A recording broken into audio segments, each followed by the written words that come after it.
You know, you read about battles, wars in the Bible, and sometimes they're just, they strain credulity. That's where I suppose the faith part comes in. Or maybe sometimes you think, well, this story was probably altered over the course of time and mythologized a little bit, because what is reported in the Bible surely meets the definition of a miracle. And I am thinking, of course, about the U.S. and American attack on Iran that I think it's fair to say has gone miraculously. There has been some loss of life, and of course, even losing one person is a tragedy, and certainly for the family.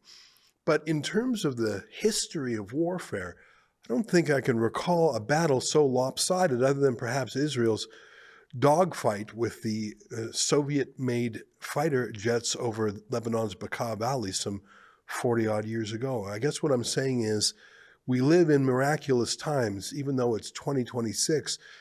But where do we go now? It's not done yet. The war's not yet over. Iran is still lobbing ballistic missiles and drones, not just at Israel, but at, a dozen other Muslim nations, including the latest, Azerbaijan. And what happens if the regime crumbles? What will fill its space? Will Iran break apart into different countries? Will Kurdistan or Balochistan be independent countries? Is this about Iran, but also about China? What will China and Russia do if Iran falls? So many questions. I've got my guesses, but someone who has spent a lifetime studying this is our special guest today. His name is Dr. Daniel Pipes. He's the founder of the Middle East Forum, and he joins us now. Dr. Pipes, I'm so glad to have you your time, because I think we're living in an age of miracles. Why don't you bring me down to earth a little bit and tell me what's really going on? Well, miracles is one way of putting it. I prefer to call it a special police operation. In other words, when Israel and the United States take on enemies such as the Palestinians or Hezbollah or Iran, it's more like a police operation than a war. A war is what we see in Ukraine. We don't know the outcome. We don't know who will win. In the case of Iran, we do know who will win, and it's only a matter of what the implications are. How many casualties? Who is responsible for the girls' school? What is the cost in terms of oil revenues? What are the implications for the Persian Gulf Arab states, and so forth? So it's a very different thing from a war, in my view. It is an enhanced police operation. That's an interesting terminology. I think the number one difference is what you alluded to. In Russia, you have the meat grinder of Russia versus Ukraine. Some would say the death toll or the casualties is over 1 million. I wouldn't be surprised. Trench warfare, brutal, whereas it's the technology and the methodology, but you can't occupy a country from the air and the sea.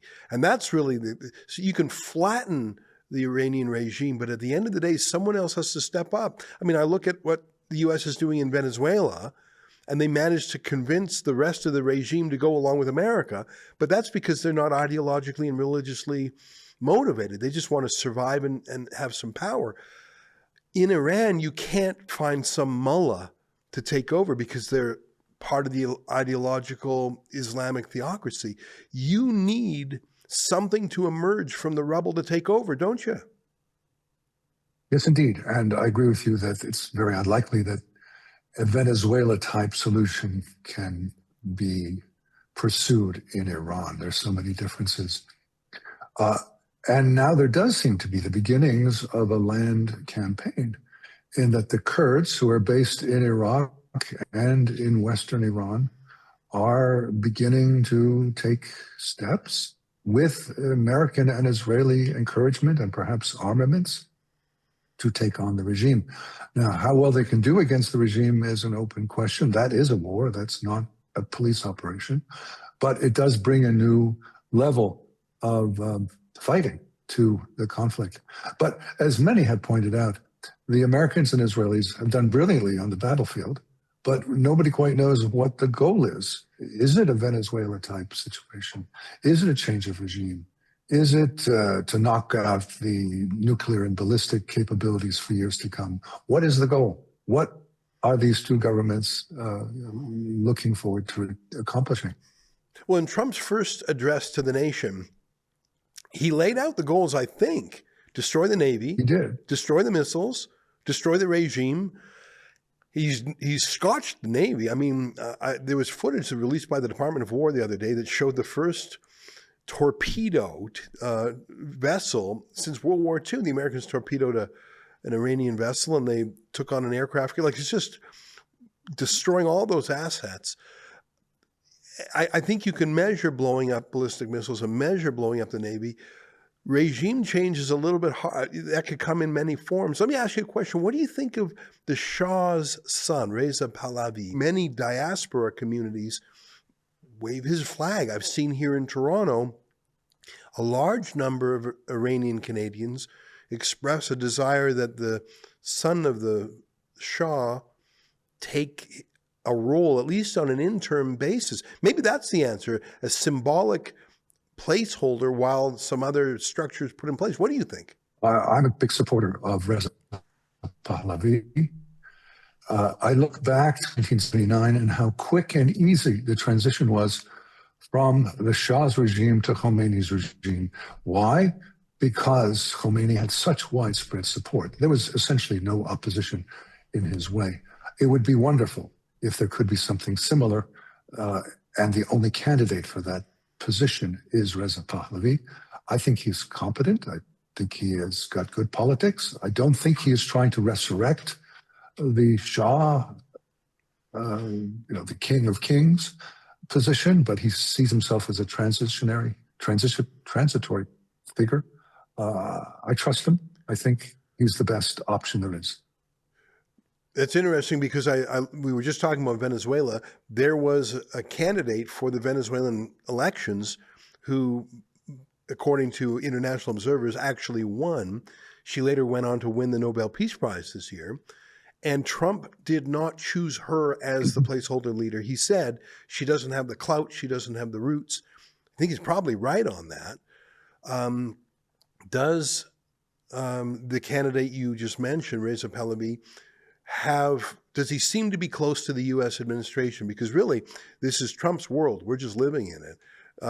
Does the son of the Shah have the support of Marco Rubio and Donald Trump? Because we saw just yesterday Trump saying, I'm going to choose the new leader. He said it. Yeah. He also dismissed Reza Pahlavi in similar wording as he dismissed Ms. Machado a couple of months ago. So it doesn't look favorable for Reza Pahlavi. But Trump is mercurial, and he might change his mind. I don't know. I can't predict. There's another feature that did not exist in Venezuela, which is that Iran, and I think this is crucial, Iran is a small empire. Iran is an empire. Russia is an empire. China is an empire. Ethiopia is an empire. These are land empires, and we in the West tend not to be aware of them. We're aware of the British and French and Portuguese and Spanish and so forth empires, overseas empires. And those were dismantled 50, 60, 70 years ago. The land empires, which are less visible, still exist. And in Iran, the Persians, people who speak Persian as a native language and adhere to Persian culture, form about 50% of the population, which is to say that the Azeris, the Kurds, the Baluch, and the many other peoples constitute another half of the population. There is an extreme tension between the Persian nationalists, you can even call them Persian chauvinists, who want to sustain this empire, and the non-Persians who want out. And that could well be a major issue in the years to come if there's not a smooth transition to someone like Reza Pahlavi. Very interesting. I saw an essay online by Melissa Chen who said, yes, this is about Israel and Iran and the region, but it's also about China. And I've seen other commentators say there's sort of two simultaneous strategies of what Israel wants, along with the local Arab states, wants to remove the threat of Iran, especially the ballistic missiles and the nukes. But America, in addition to that, wants to remove China's influence from the region, and Russia's too, but China more acutely, the source of oil, a way to keep America on the back foot. Do you have any thoughts on China and this conflict? I mean, China and Russia have both basically said we're not getting involved. How much have they lost here? And speak to China, if you would, the Chinese aspect of this battle. If I could just speak to Russia for a second first, there is news breaking that the Russians have supplied Iran with intelligence about American assets, be they military or commercial otherwise, and that the Iranians have relied heavily in recent days on this intelligence from Russia. So that has got lots of implications, particularly since Trump has been quite chummy with Putin. This could change that dramatically. China, in contrast, has not been involved, so far as we know, has not provided intelligence, has not sped up arms deliveries, has not provided money. The Chinese are proving to be, the communist Chinese are proving to be a fair weather friend. This probably has implications, both in the case of Russia and China, for other anti-Western regimes like North Korea and, of course, Cuba. That's an excerpt from my daily show, the Ezra Levant Show.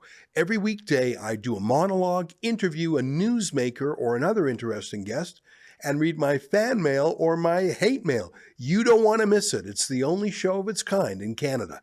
Go to rebelnewsplus.com to learn more.